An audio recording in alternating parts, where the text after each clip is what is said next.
Erban İsmail qızı. Gələcək daşqınıyam. Şad anasıyam. Biri Əfqanistan hələki olub, geri basılmışam. Biri də Ağdam döyüşündə həlak olub.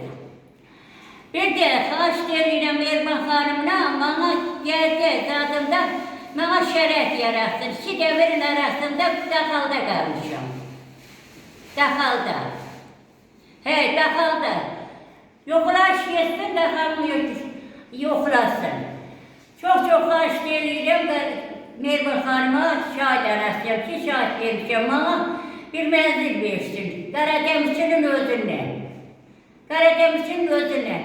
İki oğlum baxır, Qaradəmirçi Sovetliyinə baxır.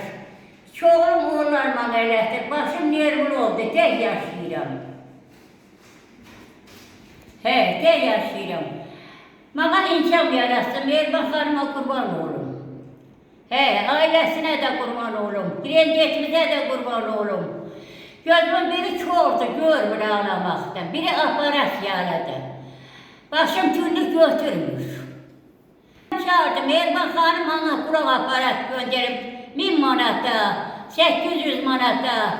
Yenə də qulağım eşmir, qulağım çağırdı. Mənim oğlanlarım Qaradəmirçi Sovetliyinə baxır, gəlin onlar bana elədir.